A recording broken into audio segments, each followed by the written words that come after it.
What can go wrong will go wrong. Murphy. Chapter 2. If something doesn't feel right, check it.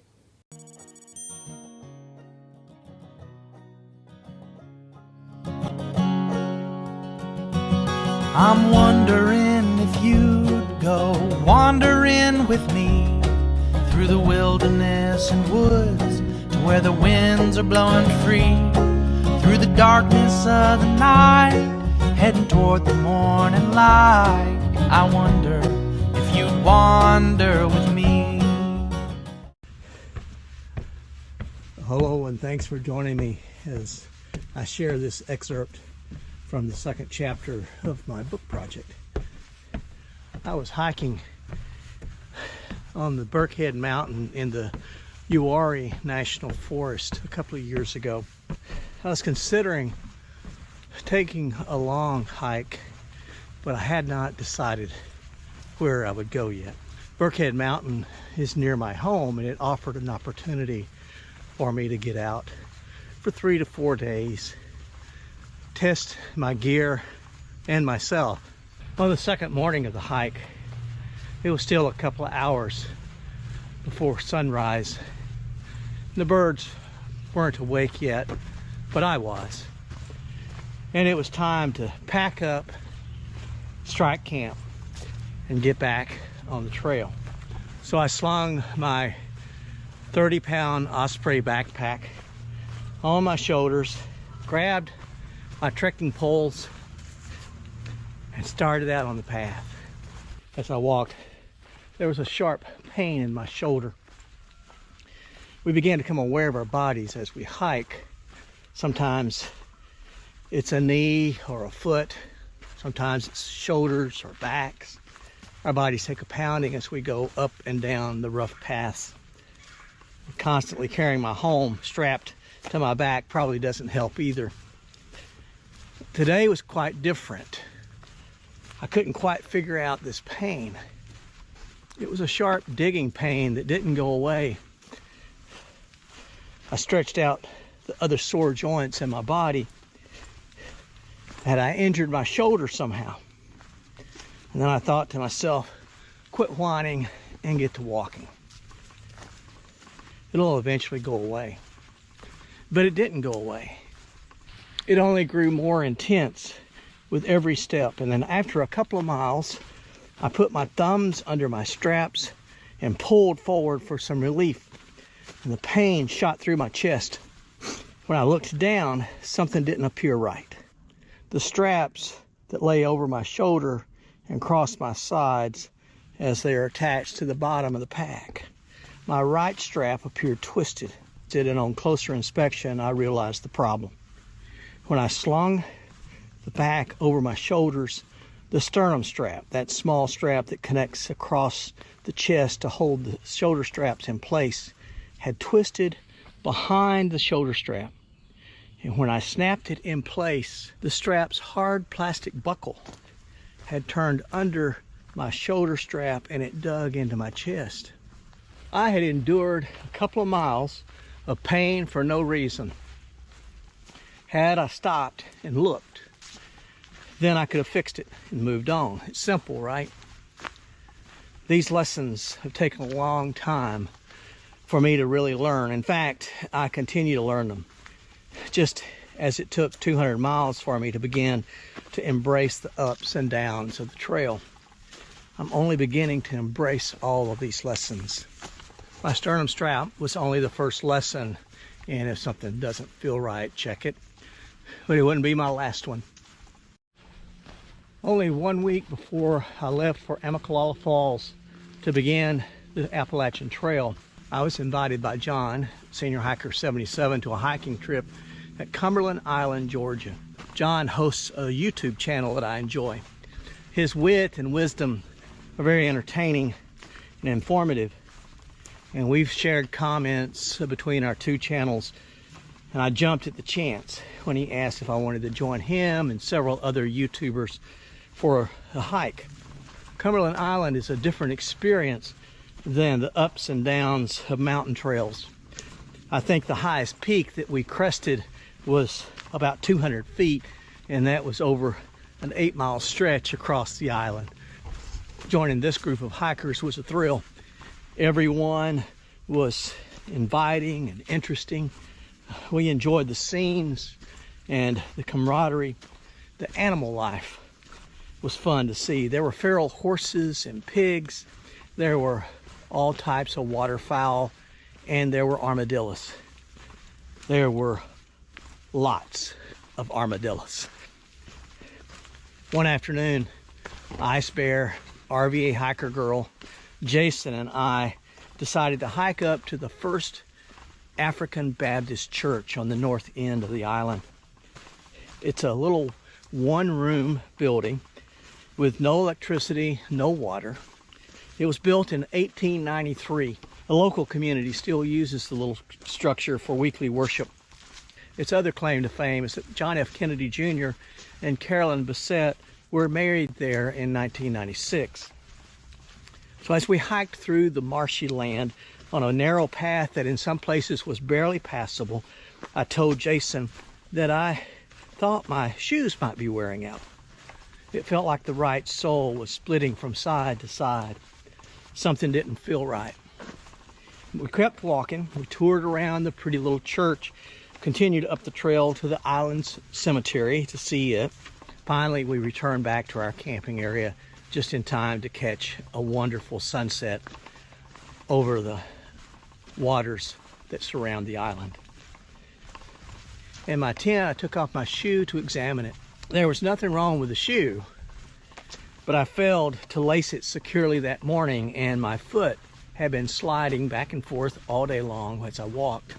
Once again, a large blister had formed on the ball of my right foot a week before I was to hike on the Appalachian Trail. And once again, I'd have to tend to the wound and hope that it would heal. Once again, I was taught the lesson: if something doesn't feel right, check it. The Appalachian Trail has its own version of this important truism. Soon learned a new variant to the maxim. After leaving Fontana Dam and grinding up the 3,000-foot elevation into the top of Doe Knob, I thought this was the most challenging section of the trail so far. I was thankful for my new backpack, but something still didn't feel right. The right shoulder was uncomfortable. My back hurt in strange places. This second maxim was calling, check your backpack. I was sure that it was calling me by some other rude names as well. But when I shed my backpack and rubbed my hand across the fabric that lays up against my back, I discovered the culprits were several hard knots that protruded through from the things that I had placed inside the pack. Taking out all the contents, there was my cook kit. It was turned so that the hard plastic case that contained my camp stove, my cooking stove, was sticking out and into my back. So repacking, I placed the sleeping bag, clothes bag, and tent up against what would be on my back, and all of the harder items I placed toward the front of the backpack. So after straightening and adjusting the straps, the backpack felt as soft as a glove against my back. It was marvelous, and my body was satisfied that I had listened. In the beginning of this book, I wrote that hiking is a whole person experience, body, mind, and spirit. The trail teaches the whole person as well. Sore knees, shoulders, backs, blistered feet. Those are the physical lessons that say, look at what you're doing. Something is wrong. My mind and spirit had to learn the same things. To begin a journey like this, I knew there had to be a deep reason to compel me to drive on when I wanted to quit. When I questioned if my 64, soon-to-be 65-year-old body would endure the daily pounding of the trail, what would motivate me to push forward? Mind games are part of the experience. And when I was lonely or homesick or simply tired of the boring puds, What would be the thoughts that would overcome? When my spirit waned and strayed, what source of faith would sustain me? The journey was much more than a physical endurance challenge for me. I really wasn't interested in breaking any records or competing with anyone else who had hiked the trail. I was seeking a personal goal of getting to know myself. I prayed that if I was alone with myself long enough, I might even start to like me. My life had been a life of service to others, yet I wanted to know if I served out of a sense of obligation or did I serve because service poured out of my heart as a natural part of who I am. And such a journey needed time, testing, and solitude. I needed those things to accomplish the hike that I wanted. This was more of a pilgrimage than a hobby or a vacation.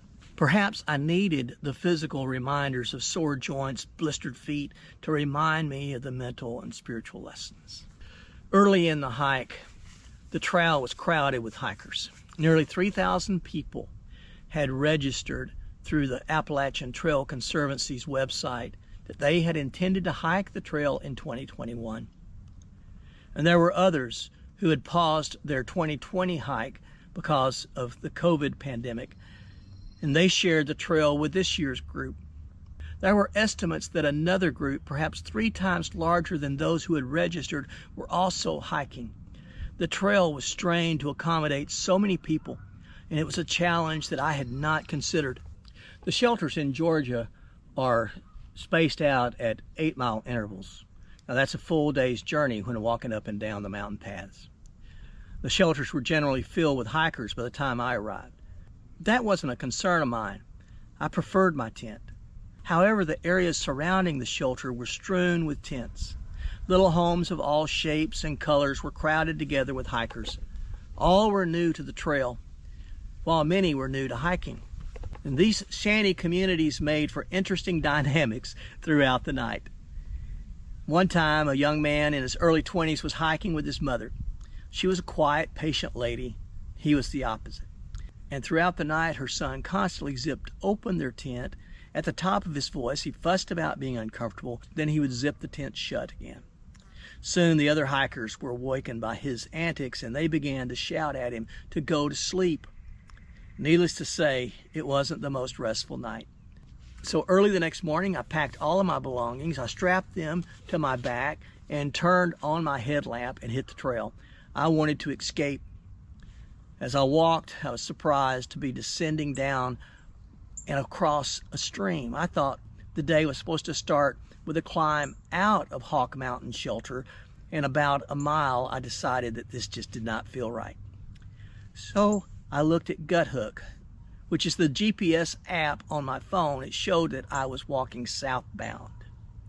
Yes, I was going the wrong way. Had I checked it much earlier, I would have saved myself about a 2-mile error. So turning around, I walked back up the way that I had come down. Oh well, the trail was quiet and the sunrise was amazing. And throughout Georgia, the trail continued to be crowded, especially in the evenings. And still nothing prepared me for the Smokies. I'm wondering if you'd come wandering my way.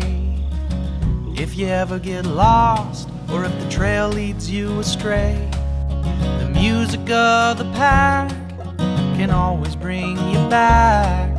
I wonder, can we wander away? And I'll spread the word and you beat the drum. Round up the troops and get the gang to come. And we'll leave the streets in these neighborhoods, head over the river